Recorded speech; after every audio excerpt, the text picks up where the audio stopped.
A man lies motionless on the cold basement floor. Blood slowly spreads beneath his head. His wife is only a few feet away. She isn't moving. 3 armed men stand over them. One last glance. Then, they leave. The house falls silent. For several terrifying minutes, nothing moves. Then something impossible happens. The man everyone believed was dead opens his eyes, barely able to breathe. With a bullet lodged in his face, he begins crawling toward the stairs. Every movement is agony. Every second could mean death. But what happened next would destroy what appeared to be the perfect crime. Because the killers had made one fatal mistake. One victim was still alive, and the person he would eventually expose was someone he trusted more than anyone else, his own daughter. Weeks earlier, the Pan family looked almost perfect from the outside. Their home sat in the quiet neighborhood of Markham, Ontario, a peaceful community, safe streets, hard-working families. Inside that house lived Huei Hann Pan, his wife, Huei Hann Pan, and their youngest daughter, Jennifer. To neighbors, they were the picture of success. Immigrants who had sacrificed everything to give their children a better future. Huei Hann worked tirelessly to build a comfortable life. Huei Hann devoted herself to raising her children. Their expectations were high. Education came first. Discipline came first. Failure was never an option. Jennifer appeared to be exactly the daughter every parent dreamed of. Quiet, polite, respectful, an excellent student with a bright future. Or at least, that was what everyone believed. But something wasn't right, because Jennifer wasn't living one life. She was living two. For years, Jennifer carefully built a world of lies. When her parents believed she had graduated from high school, she hadn't. When they believed she had been accepted into the University of Toronto, she wasn't even attending classes. Every morning, she packed a backpack, kissed her parents goodbye, and pretended to leave for university. Instead, she spent her days elsewhere, sometimes with friends, sometimes with her boyfriend, sometimes simply wandering shopping malls. Waiting until it was time to come home, she created fake report cards, forged university documents, counterfeit transcripts, even fake hospital pay stubs, to convince her parents she had started a career. Her parents discovered she had never completed the future they believed she was living. Years of deception, gone in an instant. Their disappointment quickly became control. Jennifer was no longer allowed to go out freely. Her phone calls were monitored. Her movements were restricted. She was forbidden from seeing her longtime boyfriend, Daniel Wong. To Jennifer, it felt like prison. To her parents, it was discipline. But something wasn't right, because instead of ending the lies, the restrictions only made Jennifer more desperate. Her father gave her one final ultimatum. If she wanted freedom, she could leave,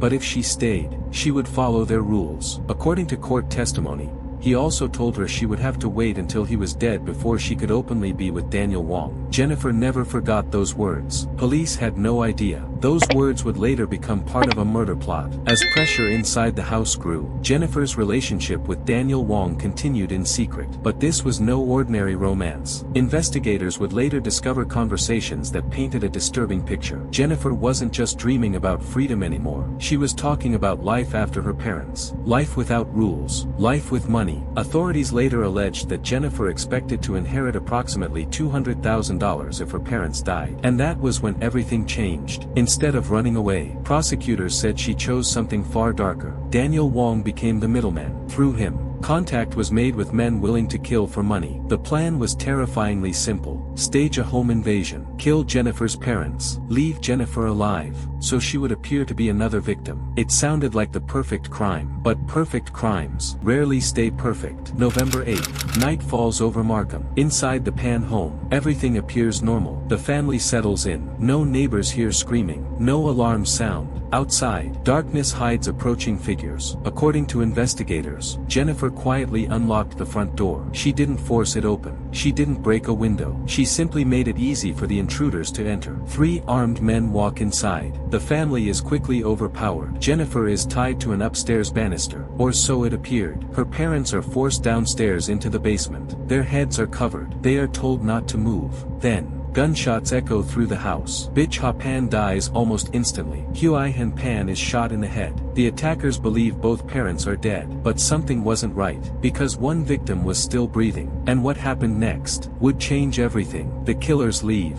The house is silent. Jennifer begins screaming for help. She calls 911. Her voice shakes. She tells the dispatcher armed men invaded the home. She says she was tied up. She says she couldn't stop them. To everyone listening, she sounds terrified, a grieving daughter, a survivor, a victim. But downstairs, something extraordinary is happening. The man everyone believed was dead opens his eyes, shot in the face, covered in blood, barely conscious. Huei Hann Pan begins crawling towards safety. Every step is agony, every breath could be his last. He reaches a phone, and what he tells investigators in the hours ahead will completely change the direction of this case. Because according to him, Jennifer wasn't helpless, she wasn't tied up the way she claimed, and she wasn't behaving like someone terrified of the intruders. What happened next changed everything. The investigation began exactly where everyone expected: a violent home invasion, a grieving daughter, a murdered mother, and a father fighting for his life inside a hospital. At first, Jennifer Pan appeared to be another victim. She cried, she comforted investigators, she described masked intruders breaking into the family home. Everything about her performance seemed believable, but something wasn't right. Experienced detectives noticed small details that didn't fit. Jennifer claimed she had been tightly tied to a staircase railing for hours. Yet when officers examined the scene, the knots were unusually loose. They could be slipped off without much effort. It looked more like someone wanted to appear restrained than someone who had actually been held captive. At the time, it seemed like a minor detail. That detail would later become crucial, because real investigations are often solved by the smallest inconsistencies. Meanwhile, inside the hospital, doctors fought to save Huei Hann Pan. The bullet had passed through his face and neck. Against all odds, he survived. When detectives finally spoke with him, they expected confirmation of Jennifer's story. Instead, they heard something completely different. He told investigators he had remained perfectly still after being shot. He pretended to be dead because he believed the gunmen would return if they knew he was alive. That decision saved his life. But what he revealed next shocked everyone. He said he saw Jennifer walking freely inside the house, not struggling, not desperately trying to escape, not acting like someone tied to a staircase. According to him, she appeared calm, almost familiar with what was happening. And suddenly, the entire investigation changed direction. Police no longer believed they were dealing with a random home invasion. They began looking at the only surviving witness, Jennifer Pan. Even with growing suspicion, Jennifer continued insisting she was innocent. She repeated the same story: masked men, random robbery, no idea who they were. For a moment, it almost worked. The public sympathized with her. Friends described her as quiet and respectful. Neighbors could not imagine her planning such violence. Police had no idea. Jennifer had spent years becoming an expert at deception. She had successfully fooled her own parents for years. Fake report cards, forged university documents, false hospital pay slips. A life built almost entirely on carefully crafted lies. If she could convince the people closest to her, could she also fool detectives? The answer would soon become painfully clear. Investigators invited Jennifer back for another interview. This time, the conversation lasted for hours. There were no threats, no shouting, no dramatic accusations. Instead, detectives allowed Jennifer to talk.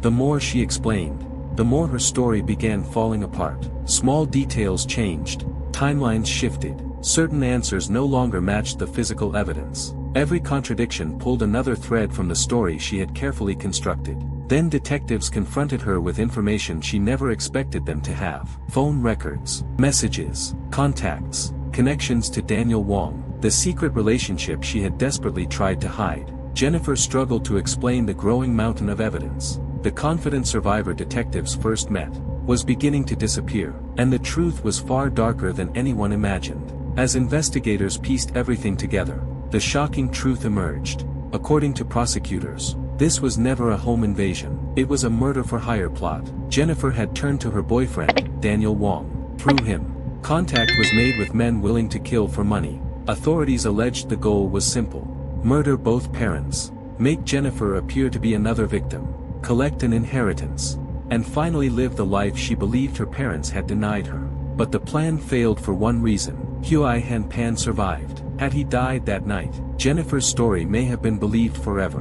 One man's decision to pretend he was dead destroyed what prosecutors described as the perfect crime. In 2015, a jury found Jennifer Pan guilty of first-degree murder for the death of her mother, and attempted murder for the attack on her father. She was sentenced to life in prison with no chance of parole for 25 years. She remains serving a life sentence, but because of the change from first-degree murder to manslaughter and the time she has already served, she became eligible to apply for parole under Canadian law.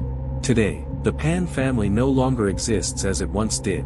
Huei Hann Pan never came home. Huei Hann Pan survived, but lost both his wife and the daughter he once believed could do no wrong. Sometimes, the biggest lies don't begin in the courtroom. They begin at home. What do you think? Did years of deception and overwhelming family pressure lead Jennifer down this path?